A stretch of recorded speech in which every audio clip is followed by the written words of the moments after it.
I've got a moment before I gotta rush off, but I really want to record some last minute thoughts. So just disregard the dress shirt. It's inappropriate for a YouTube video. Jesus. Hi, it's been a while. I made a cool YouTube video. It was a huge undertaking. I'm very proud of it. If you haven't seen it, you should probably go see it, because otherwise this video is going to be really weird because I'm going to talk about it. Alright?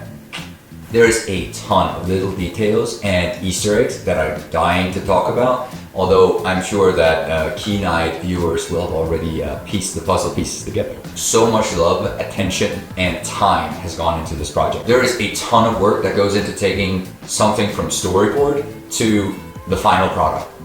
But instead of talking about the visuals, I'll let them speak for themselves for now. I want to dedicate this video to the team that made it all possible, and some of my thoughts about this whole thing.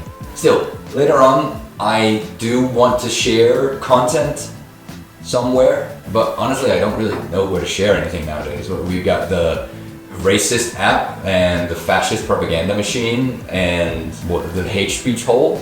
Is the butterfly semi-safe still? Honestly, don't know. I've been off of social media for a while now. I guess we truly live in an age of no ethical consumption, huh? And website design isn't exactly my strong suit, so I'll find somewhere to share the behind the scenes. Anyways, I actually started this project about a year ago. Really, it all started with the simple idea to build the environment for a fractal dungeon design that I thought would be a really cool inclusion into Guild Wars 2.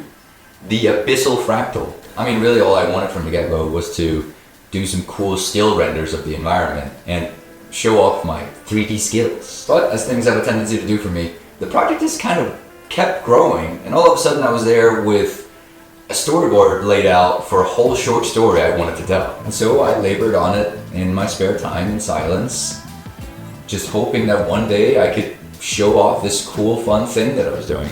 But then, last year, life kind of kicked me in the teeth, and I had to put everything on pause for a while. Coming out on the other side, I found myself in a situation where the sun, the moon, and the stars all aligned perfectly. I had exactly a month in between jobs with nothing but time on my hands. April 1st was gonna be my deadline, whether that was possible or not. So I looked myself in the eyes and went, it's now or fucking never, dude. And I think that flipped this switch in me where I was like, okay, fuck you, watch this. I've always wanted to craft fantastical stories. Creativity has always been a huge part of my life, and much of that has been driven by the fascination that I have with storytelling. And honestly, ArenaNet has kind of long been my dream company to work at. But, you know, ever since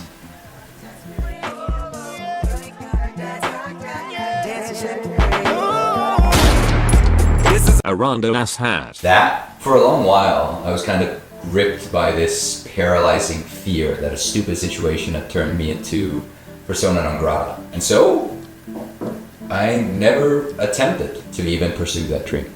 Some years back, I was having lunch with I should probably bleep that. And I just remember that the only thing that I wanted to ask was what it would take for me to even be considered at ArenaNet someday. But I was honestly too afraid to just be told that it wouldn't happen because of this. So instead, we talked about nothing really.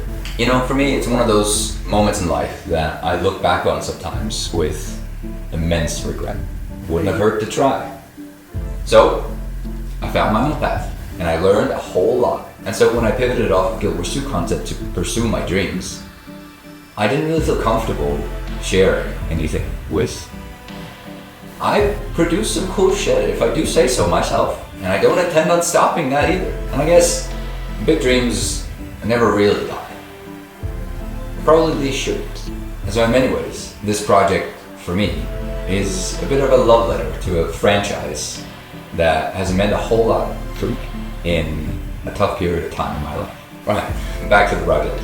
Now, I've worked as a producer for a good while now, and I know how challenging it can sometimes be to pull together artists to create a cohesive piece of work. Still, I find that one of the most satisfying things about the producer role is exactly that. Getting to pull all these super talented artists from their respective fields to create a project that is so much more than either of us could have done on our own. And also, I really appreciate the creative agency. I don't think I have the right answer for everything, obviously. And so to create something like this, you also have to lean in and trust the people involved.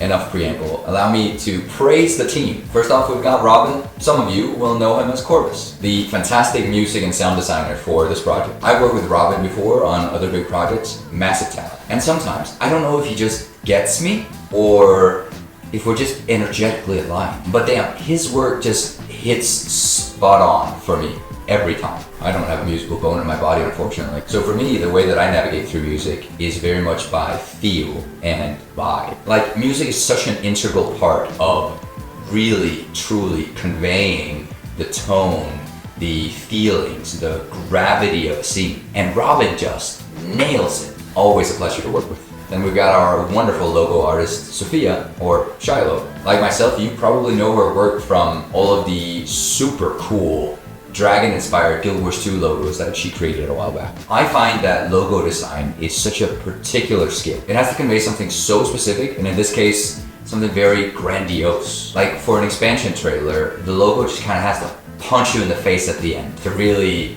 convey the seriousness. So I knew right out of the gate, we could not half-ass this, or else things would crumble right at the finish line. So I knew that I had to get an expert like her on the team. And thankfully, she was on board.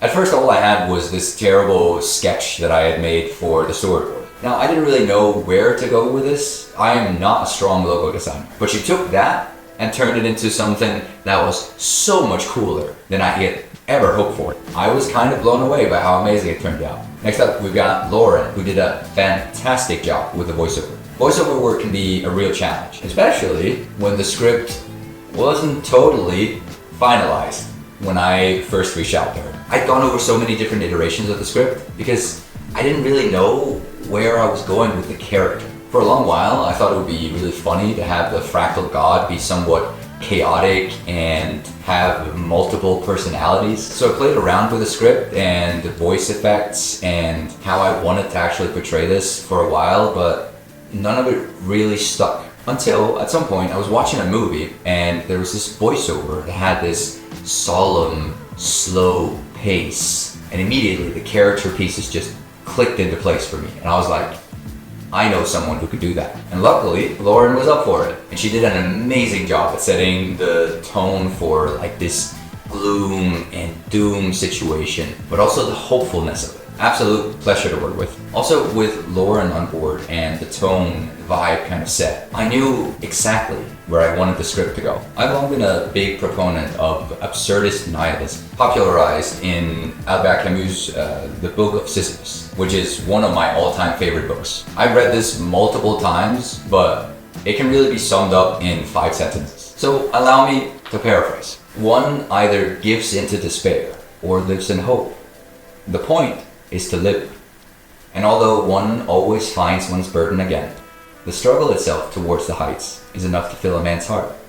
And so, at the end of the day, despite his futile efforts, we must imagine Sisyphus happy. The end there is the part that most people quote and usually miss the point entirely. I've always understood this to simply mean that to exist is all that we have to experience, to live a life, no matter the road or the end. Trying.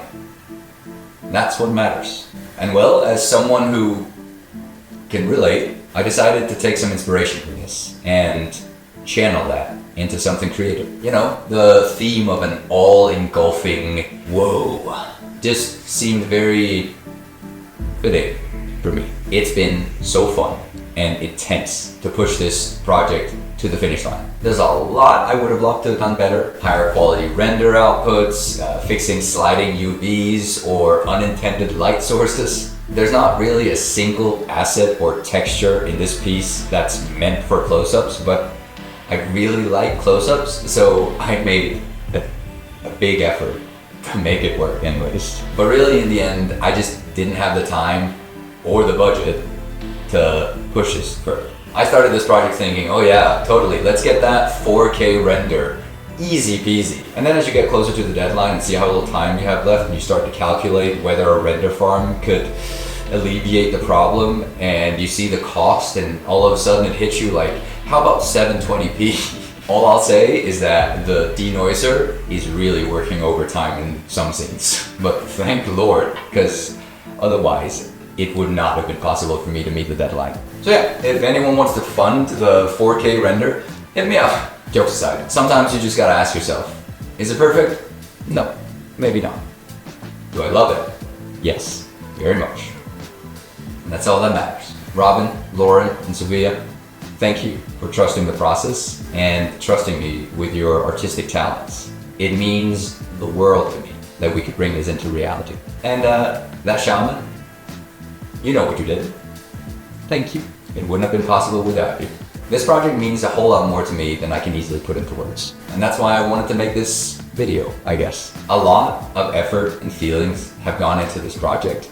And I guess this video in particular is a bit cathartic for me. A short outlet to just share those feelings with everyone else. Alright, I gotta go. I hope you liked the video, and till next time, I'll see you in the mist.